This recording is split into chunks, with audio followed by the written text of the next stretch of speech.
চেষ্টা যে করছে গভর্নমেন্ট, এতে কোনো সন্দেহ নাই। এখন নেতানিয়াহু নাকি নিরাপত্তা সংক্রান্ত মন্ত্রিসভার বৈঠক ডেকেছেন। হ্যাঁ, নেতানিয়াহু ডাকছে, মিটিং শেষ হয়ে গেছে, সোয়া 2 ঘন্টা মিটিং হয়েছে। এখন তো সবই খবর চলে আসে। সোয়া 2 ঘন্টা করেছে, এখানে চিল্লা ফাল্লাও হয়েছে, চিৎকার হয়েছে, শাউটিং হয়েছে, এবং ইসরায়েলের সাধারণ মানুষ রাস্তায় নামছে গতকালকে থেকেই। কারণ শান্তি নাই তো, ঘুমাইতে পারে না, বুঝেন না? সবসময় আতঙ্কের মধ্যে থাকে, কখন ড্রোন আসে, কখন মিসাইল এসে পড়ে। ইসরায়েলও তো শান্তি, ইসরায়েলের সাধারণ মানুষও তো শান্তিতে নাই, ইরানের একেবারেই সাধারণ নাই। মানুষ শান্তিতে নাই।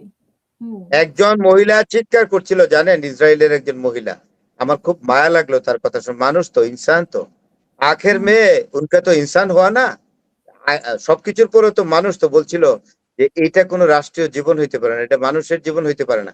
এখানে যদি কোনো লোক বাস করতে হয়, তাকে অলওয়েজ ড্রিঙ্ক করে বাস করতে হবে, কারণ ড্রিঙ্ক করলে তার হিতাহিত জ্ঞান থাকে না। তার জন্য কি বিপদ আছে নাকি আপদ আছে, নাকি সে ভালো আছে, তার হিতবিদ জ্ঞান থাকে না। মানুষের যে সাধারণ বোধকে নষ্ট করে দিয়ে এখানে থাকতে হবে, তা নাহলে সে থাকতে পারবে না। বোধ সম্পন্ন মানুষ ভয়ে ভীত সন্ত্রস্ত হয়ে রাত্রে ঘুমাতে পারবে না। তাই ইসরায়েলের ম্যাক্সিমাম লোক এখন রাতে ড্রিঙ্ক করে ঘুমায়, কারণ সে তো আতঙ্কে থাকে কখন এসে পড়ে। এই ভদ্র মহিলা, একটু মোটা সোটা মহিলা, আমার মনে হয় তার মুভ করতে অসুবিধা হয়, তাই দুঃখ করে বলছে যে একমাত্র ড্রাঙ্কার্ড হয়ে যদি এখানে থাকা যায়, তা নাহলে থাকার কোনো উপায় নাই। এখন একটা নাগরিকের এই বক্তব্য থেকে কিন্তু you can exactly guess all the pictures, মানে entire pictures of the Israeli society. আচ্ছা ভারত ভাই, এখন ইসরায়েলও তো হামলা করেছে, আমরা দেখেছি যে মানে ভয়াবহ ভাবে কেঁপে উঠেছে তেহরান। তেহরানে কি পরিমাণ ক্ষতি হ্যাঁ, করতে এরকম ভয়াবহ ভাবে কেঁপে উঠতেই পারে। ইরান একেবারে আরো কয়েকটা করো কিলো 17 লক্ষ বর্গ কিলোমিটারের দেশের কচুটাও হবে না। জাপানের মতো 3 লক্ষ+ বর্গ কিলোমিটারের দুইটা অ্যাটম বোমা ফালানোর পর জাপান এখনো কত শক্তিশালী। আর জাপানের কয়টার সমান দেশটা? হ্যাঁ, 3 × 5 = 15, 6-7টা সমান। কিছুই হবে না। ওই একটা ভালো কথা বলছিল আমার এক সিনিয়র ভাই, অ্যাম্বাসেডর, আপনার এখানে আসছিল কিনা, ওই যে উনি রিটায়ার করেছে, আরে ভুলেও তো গেলাম, ভালো বলেন। উনি বলছিল যে আরে অ্যাটম বোমা মারলে কি হবে, ওই যে মিশন বলছিল, হেমায়তুদ্দিন মিশনের ইয়াতে উনি এককভাবেই দিচ্ছিলেন, আমি ওইটাতে দিচ্ছি 2বার।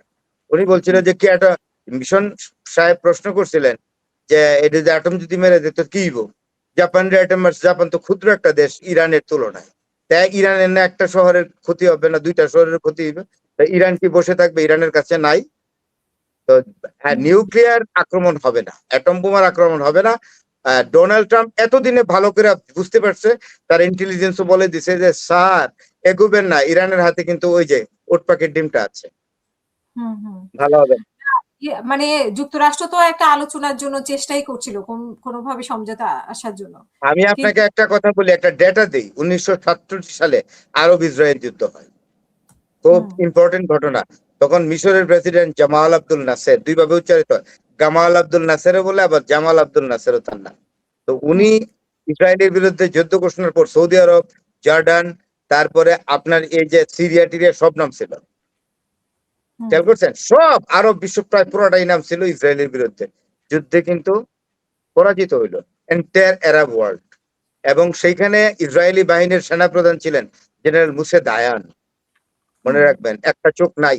ইসরায়েল মানে প্যালেস্টাইনের অ্যাম্বুশ করে বোমা দিয়া বোমা মারছিল, তার উপরে তার চোখটা হারাই ফেলছিল। তাই চোখের মধ্যে একটা কালো ইয়া পড়তো, এরকমের কুলুর বলদের মতো, ওই যে ঠুলি করে রাখতো, মানে দেখলে ইয়া হইতো। কিন্তু খুব soft speaking Israeli general মুসে Dayan. মুসে Dayan পরে ডিফেন্স মিনিস্টারও হয়েছিল। এই মুসে দায়ান তখন সেনাবাহিনী কমান্ড করতেছিল, সাংঘাতিক প্রখর যোদ্ধা ছিল। তো সেই যুদ্ধে কিন্তু এন্টায়ার আরব ওয়ার্ল্ড হেরে গেছিল।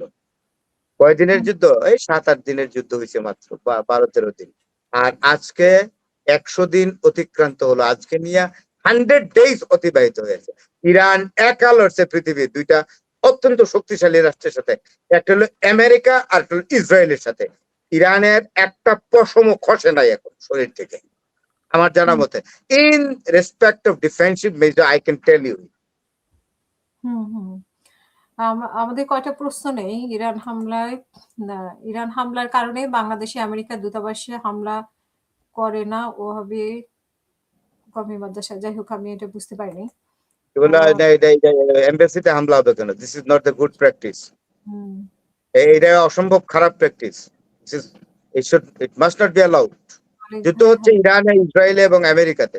সেখানে এখানে দূতাবাসগুলোর সিকিউরিটি সরকার অবশ্যই দিবে এবং দেওয়া আচ্ছা উচিত বলে আমি মনে করি BNP government is an elected government and having high responsibility, এবং এই গভর্নমেন্টের যে পররাষ্ট্রমন্ত্রী ডক্টর খলিলুর রহমান অত্যন্ত দক্ষ মানুষ, জাতিসংঘের সাধারণ পরিষদের সভাপতি হয়েছেন। উনি অত্যন্ত ভরসার একটা মানুষ। এরকম কিছু হবে না। আমাদের দেশে এরকম প্র্যাকটিসই নেই।